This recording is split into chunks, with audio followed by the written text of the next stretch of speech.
F hub వారి పియాన్ ద ఫ్లీ గచ్చిబౌలిలో డిసెంబర్ 15న రాహుల్ సిప్లిగంచే Oscar range live concert. For booking contact. Hi hello welcome to Suman TV. నేను మీ రోషన్. సో ప్రస్తుతం అల్లు అర్జున్ అరెస్ట్ అనేది యావత్ తెలుగు రాష్ట్రాల్లోనే కాకుండా భారతదేశం అంతా నిరసన వ్యక్తం చేస్తున్నారు. అంటే పుష్ప ఇప్పుడు రిలీజ్ అయిన తర్వాత భారీ ఎత్తున కలెక్షన్స్తో పాటు అల్లు అర్జున్ మీద ప్రేమ కూడా ఎక్కువ పెరిగిందని చెప్పుకోవచ్చు. ఒక ఇంటర్నేషనల్ స్టార్గా ఎదిగిన అల్లు అర్జున్ని అరెస్ట్ చేయటం చాలా బాధాకరమని వ్యక్తపరుస్తున్నారు. కాబట్టి అండ్ దీని మీద అసలుకి హైకోర్టు అడ్వకేట్ నరేష్ శంకర్ గారు ఏం మాట్లాడతారు, ఎందుకంటే క్యాష్ పిటిషన్ కూడా ఇప్పుడు 4:30కి బెంచ్ మోషన్ ఉంది. కాబట్టి అసలు ఎలాంటి తీర్పు రాబోతుంది, ఒకవేళ రాకపోతే రిమాండ్కి వెళ్లాల్సి వస్తుందా? సో ఇదే విషయాల మీద డిస్కషన్ చేయడానికి మనతో పాటు సిద్ధంగా ఉన్నారు నరేష్ శంకర్ గారు. నరేష్ శంకర్ గారు నమస్తే అండి రోషన్ గారు.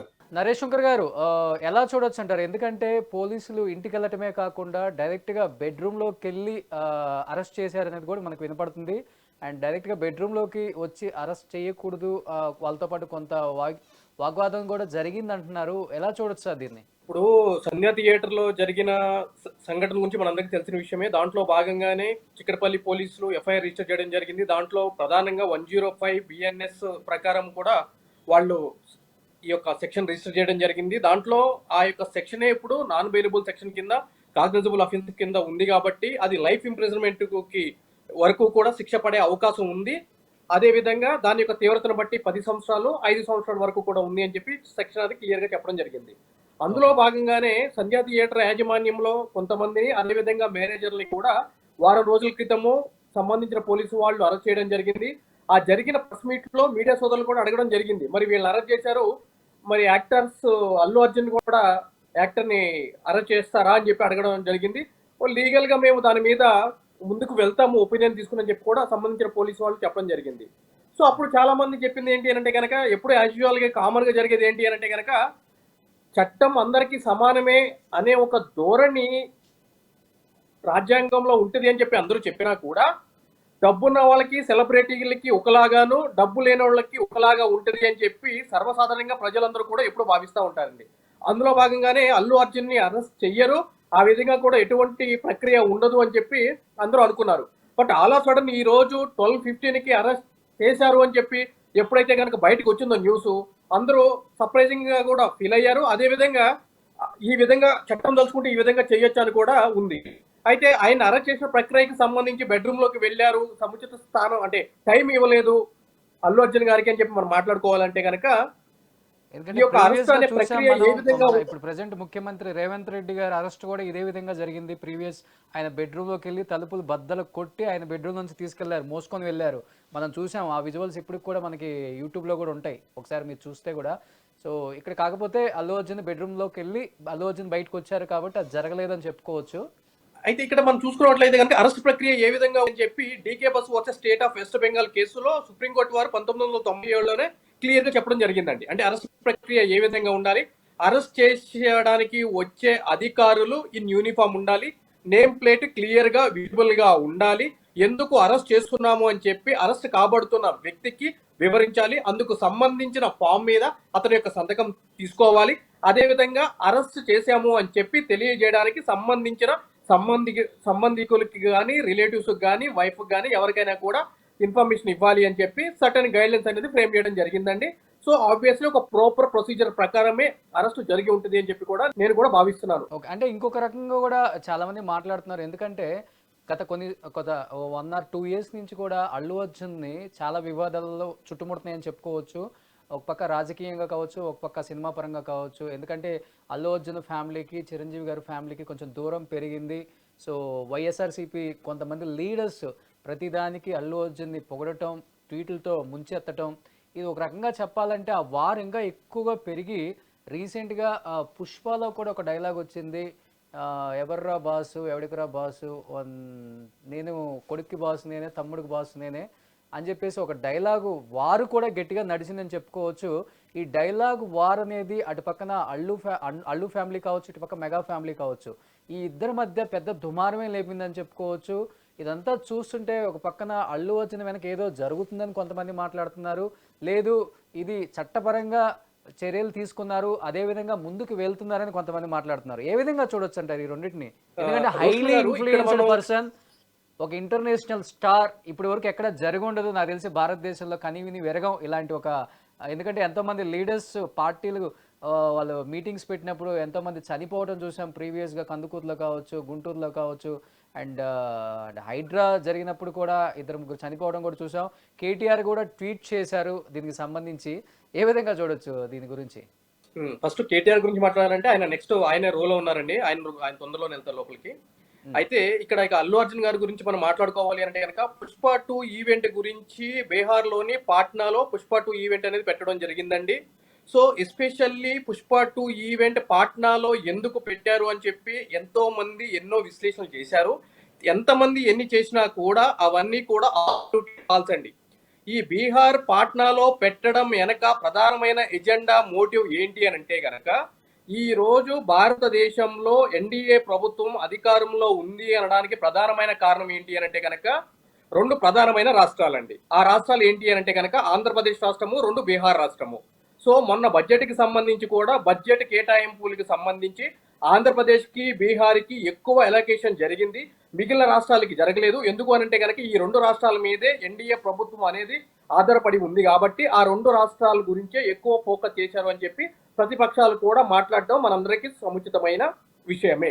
అయితే ఈ పుష్ప 2 ఈవెంట్ పెట్టడానికి ప్రధానమైన కారణం ఏంటి అని అంటే గనక ఇక్కడ ఎన్డీఏ ప్రభుత్వంలో ప్రధానంగా ఆంధ్రప్రదేశ్కి సంబంధించి పవన్ కళ్యాణ్ గారు ఆ కూటమి ప్రభుత్వం ఏర్పడడానికి కానీ బీజేపీ ప్రభుత్వం ఏర్పాటు విషయంలో కానీ కీలకమైన వ్యక్తిగా ఉన్నాడు అనే విషయం చిన్నపిల్లడికి కూడా తెలిసిన విషయమే. అయితే ఆంధ్రప్రదేశ్కి సంబంధించి ఆల్రెడీ పవన్ కళ్యాణ్ గారు అక్కడ డిప్యూటీ సీఎంగా ఉన్నారు కాబట్టి నెక్స్ట్ స్టేట్ ఏముంది? బీహార్ స్టేట్ ఉంది. సో కాబట్టి బీహార్ పాట్నాలో పుష్ప 2 ఈవెంట్ అక్కడ వచ్చిన క్రౌడ్ని చూపించి ఆ మెసేజ్ని సెంట్రల్ గవర్నమెంట్కి పంపించి ఇక్కడ ఇంకొక తలదన్నే వ్యక్తి ఉన్నాడు అంటే ఒక నాన్ లోకల్గా ఉండి ఇక్కడికి వచ్చి ఒక ఈవెంట్ జరిపితే ఈ స్థాయిలో పబ్లిక్ వస్తారు, ఆ స్టార్ కూడా ఈ స్థాయి రేంజ్ ఉంది అని ప్రూవ్ చేయడం యొక్క ఉద్దేశమే ఈ పుష్ప 2 ఈవెంట్ పాట్నాలో పెట్టడం అండి. దాని అనుకున్న ప్రధానమైన ఇప్పుడు మీరు కూడా ఇలా మాట్లాడుతున్నారు యాజ్ అడ్వకేట్ గా ఉండి. ఇంకో పక్క ఈ సినిమాలో ఈ డైలాగు 2 ఫ్యామిలీల మధ్య జరుగుతున్న వారు చూస్తుంటేనే మనం సోషల్ మీడియాలో ఆ ఫ్యాన్స్ ఈ ఫ్యాన్స్ కొట్టుకు చేస్తున్నారండి. కానీ ఈ రోజు ఈ అరెస్ట్ జరిగింది, రేపటి రోజున ఇంకా పెద్ద ఎత్తున ఏదైనా గొడవలు జరిగి ఇంకొంతమంది చనిపోతే దానికి బాధ్యులు ఎవరండి? ఇంకా ఇప్పుడు ఇక్కడ ఇంజనీర్లు ఏం జరుగుతుంది అంటేనండి, ఒకళ్ళని చచ్చిపో అని చెప్పి ఎవరు కూడా అంటే మీరు కానీ నేను కానీ ప్రభుత్వం కానీ ఒక యాక్టర్ కానీ ఎవరు చెప్పరండి. ఒక బలహీనమైన పరిస్థితుల్లో ఉండి తండ్రుల కోసం కాకుండా ఎవరో బయట కోసం చచ్చిపోతున్నారంటే కనుక అసలు అటువంటి వాళ్ళ గురించి ఆలోచించాల్సిన అవసరమో ఆవశ్యకత లేదండి. చచ్చిపోయాడు ఎట్లా చచ్చిపోతాడు? రోజు ఎన్నో ఇన్సిడెంట్లు జరిగిపోతున్నాయి, దాని గురించి మాట్లాడుకోవాల్సిన అవసరం ఆవశ్యకత లేదండి. తెలిసే ఉంటుంది గట్టిగా ఇప్పుడు ఫ్యాన్స్ వార్ గట్టిగా నడుస్తుంది అటు ఇటు మీకు తెలిసే ఉంటుంది. ఇప్పుడు రాజకీయ పరంగా ఒక రాజకీయ నాయకుడు చనిపోయినప్పుడు కానీ లేదంటే కనుక ఇటువంటి సినిమా హీరోలకు సంబంధించి కానీ ఫ్యాన్స్ మనం ఎంత చెప్పుకున్నా కూడా వాళ్ళు చేస్తూనే ఉంటారండి. ఈ రోజు నేను అనేది ఏంటి అంటే కనుక ఆ సోకాళ్ళు కొట్టుకునే వాళ్ళు ఈ రోజు థియేటర్లో చనిపోయిన వ్యక్తి కుటుంబానికి సంబంధించి దగ్గరికి వెళ్ళి చూసింది కానీ పలకరించింది కానీ వాళ్ళు ఆదుకుంది కానీ ఏదైనా జరిగిందా? అల్లు అర్జున్ గారు ఆల్రెడీ 25 lakhs అయితే ప్రకటించారు, దాని గురించి నేను మాట్లాడలేదండి, ఫ్యాన్స్ గురించి నేను మాట్లాడుతున్నాను. ఏదైనా జరిగిందా? ఇప్పుడు మీరు కోసుకుంటారు, బ్లడ్ పాలాభిషేకాలు రక్తాభిషేకాలు చేస్తారు, చనిపోయిన ఆమె పోయి ఆ కాడి పట్టుకున్న సందర్భం ఏదైనా ఉందా? ఒక ఫ్యాన్ గా మీరు అంటే సో కాల్డ్ ఫ్యాన్స్ గురించి మనం ఇక్కడ మాట్లాడుకుంటే సో వాళ్ళ గురించి మాట్లాడుకోవాల్సిన అవసరం లేదండి. ఎందుకంటే కేవలం అల్లు అర్జున్ కూడా క్లియర్ గా చెప్తున్నారు, నేను వెళ్ళటం వల్ల ఆ తొక్కిసలాట జరగలేదు, నాకు దానికి సంబంధం లేదు, నన్ను అనవసరంగా దీనిలో కావాలని లాగి అరెస్ట్ చేయడం జరుగుతుంది, నేను ఆల్రెడీ బిఫోర్ కూడా కోర్టులో దీని గురించి విచారణకి వెళ్తే ముందే నేను క్యాష్ పిటిషన్ కూడా వేస్తున్నానని కూడా మనకు క్లియర్గా చెప్పడం జరిగింది. కేవలం ఆయన వెళ్ళటం వల్లే ఆ తొక్కిసలాట జరిగింది అనే మాట వాస్తవం అసలుకి 100% శుంకర్ నరేష్ అంతా తొక్కిసట్లు జరగదండి. ఎందుకంటే నేను అంత ఇది కాదు, నేను అంత పాపులర్ హీరో కాదు, నన్ను ఎవడు గుర్తుపట్టాడు పక్క గల్లీలోకి పోతే. అల్లు అర్జున్ గారు కాబట్టే అక్కడ అంత తొక్కిసరట్ట జరిగింది. ఈ రోజు ఆయన అంటున్నారు నా ప్రమేయం ఏం లేదని చెప్పి. అక్కడ సెక్షన్లో 3 రెడ్ విత్ 3(5) అంటే 3(5) ఆఫ్ బిఎన్ఎస్ అని చెప్పి పెట్టడం జరిగిందండి. ఆ 3 అంటే ఏంటంటే జనరల్ ఎగ్జామ్షన్స్ అని చెప్పని అంటారండి. 5 ఏం చెప్తుందో తెలుసా అండి? ఒకసారి నేను చదువుతాను. క్రిమినల్ యాక్ట్ అదే చెప్తున్నాండి. కేవలం మాస్ థియేటర్స్ కే వర్తిస్తుందా? ఎందుకంటే ఈ రోజు చూస్తున్నాం ప్రతి సినిమా రిలీజ్ అప్పుడు కూడా ఏఎంబీకి వెళ్తున్నారు, మహేష్ బాబు గారు, ప్రభాస్ గారు, లేకపోతే టీఆర్ గారు ఫ్యామిలీలతో వెళ్తున్నారు. అండ్ ప్రసాద్ ఐమాక్స్లో చూస్తున్నాము, ఐనాక్స్లో చూస్తున్నాము, ఇన్ఆర్బిట్లో చూస్తున్నాము, మనం అందరూ స్టార్ హీరోస్ని చూస్తున్నాం కూడా. వాళ్ళందరూ పర్మిషన్ తీసుకుని అక్కడ సినిమాకి వెళ్ళారంటారా? సినిమాకి Just వెళ్ళడానికి అడుగుతున్నాను నేను. పర్మిషన్ అవసరం లేదండి. సినిమాకి వెళ్ళడానికి పర్మిషన్ అవసరం లేదండి. మీరు అడిగిన దానికి నేను క్లియర్ గా ఆన్సర్ చెప్తున్నాను. సినిమాకి వెళ్ళడానికి పర్మిషన్ అవసరం లేదు. కానీ సినిమాకి వెళ్ళే క్రమంలో షో చేయాలి అంటే మాత్రం పర్మిషన్ కావాలండి. అక్కడ పబ్లిక్ ట్రాంక్విలిటీ అంటే ప్రజల యొక్క జీవితాలతోటి ముడిపడిన అంశము. రోడ్డు మీద పైకి లేచి షో చేసినప్పుడు ఆబ్వియస్లీ ఒక యాక్టర్, పాపులర్ యాక్టర్ ఉన్నప్పుడు ట్రాఫిక్ జామ్లు అయితే తొక్కి స్టాంపేడ్ జరిగింది. సోకాళ్ళు మన మహేష్ బాబు గారు కానీ, రాజమౌళి గారు హీరో పోయినప్పుడు అటువంటి తొక్కిసలాట కానీ ఇటువంటి పరిస్థితులు తలెత్తితే ఆబ్వియస్లీ ఏ సెక్షన్స్ అట్రాక్ట్ అవుతాయండి. వాళ్ళకు కూడా చట్టానికి అతీతులు వాళ్ళు కూడా ఏం కాదు. ఇక్కడ జరిగింది కాబట్టి మనం ఈ రోజు ఈ డిబేట్ మాట్లాడుకోవాల్సిన చట్టం పరిస్థితి అందరికీ ఏర్పడింది. సమానం అని చెప్పడానికి మాత్రమే అల్లు అర్జున్ అరెస్ట్ చేశారంటారు. Yes, exactly. ఇప్పుడు వరకు చట్టం అందరికీ సమానమే అని చెప్పి పుస్తకాల వరకు పరిమితమైంది. ఇప్పుడు రేవంత్ రెడ్డి గారి రాజ్యంలో అది ప్రాక్టికాలిటీగా చూపిస్తారు ఈ ప్రభుత్వంలో అని చెప్పి ఆయన్ని అరెస్ట్ చేయడం జరిగిందండి. సో ఇప్పుడు ఏదైతే ఫ్యాన్స్ ఆ ఫ్యామిలీకి ఈ ఫ్యామిలీకి పెద్ద ఏదో నడుస్తుంది అని చెప్తున్నారో ఆ ఫ్యాన్స్ కూడా చూడొచ్చు. ఇప్పుడు చిరంజీవి గారు దంపతులు ఇద్దరు కూడా అల్లు అర్జున్ గారు ఇంటికి వెళ్ళారు. అండ్ అక్కడ జరిగింది ఏందో ఆరా తీస్తున్నారు కూడా మనకు అర్థమవుతుంది. చిక్కడపల్లి పోలీస్ స్టేషన్ అండి. చిక్కడపల్లి పోలీస్ స్టేషన్కి వెళ్ళటం చూసాం మనం. ఇదంతా చూస్తుంటే వాళ్ళ ఫ్యామిలీ వాతావరణం బాగుంది.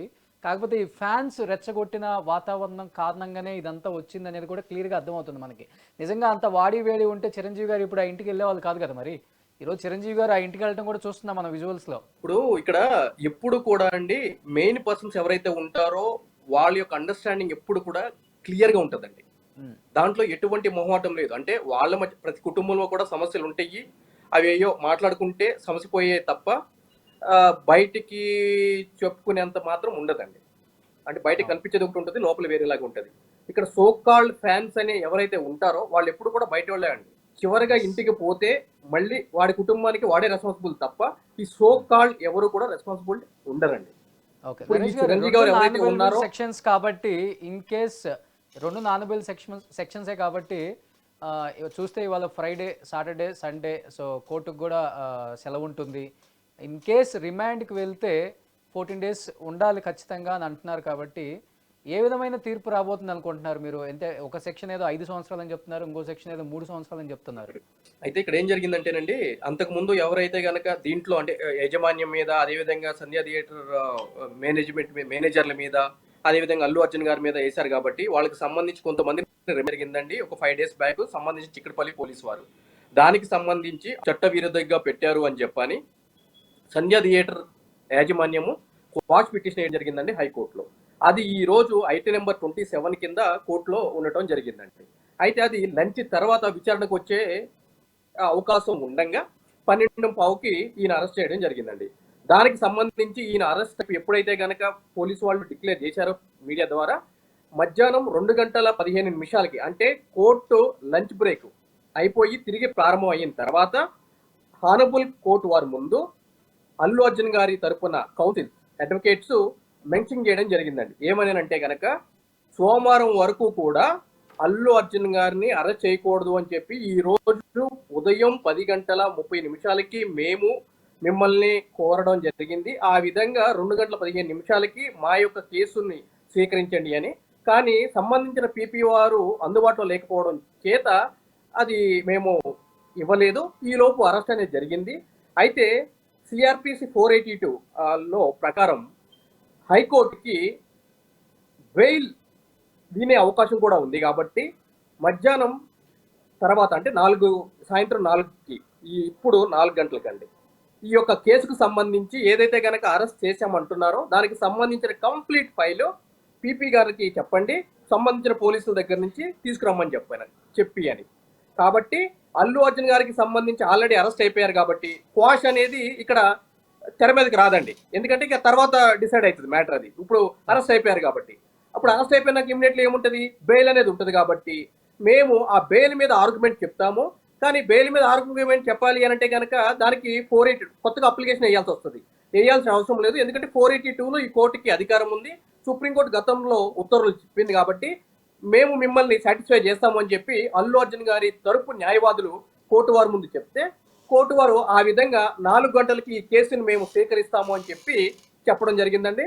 సో ఈ కేసుకు సంబంధించి ఈ రోజు 4 గంటలకి ఈ యొక్క విచారణ ఉందండి. అయితే అందులో భాగంగానే ప్రభుత్వం తరపున అప్పీర్ అయిన ప్రభుత్వ న్యాయవాది పబ్లిక్ ప్రాసిక్యూటర్ గా చెప్పింది ఏంటంటే, ఒక సామాన్యుడికి ఒక చట్టము, సెలబ్రిటీకి ఒక చట్టం ఉండకూడదు.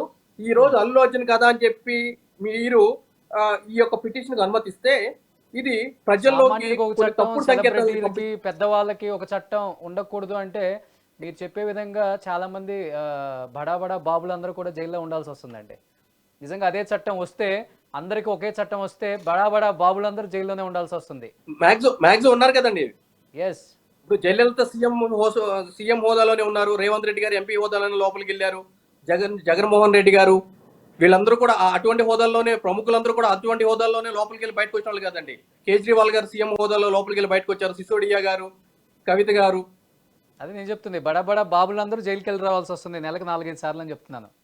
వీళ్ళు అందరికీ ఒకే తప్పదండి. చట్టం అంటే రావాలని మేమే కోరుకుంటున్నాం. ఆర్టికల్ 14 ఉందండి. అంటే ఇక్కడ ప్రాబ్లం ఏంటంటే చట్టం ఉందండి ఆల్రెడీ, ఎప్పటి నుంచో కూడా ఉంది, 18th సెంచరీ నుంచి కూడా ఉంది.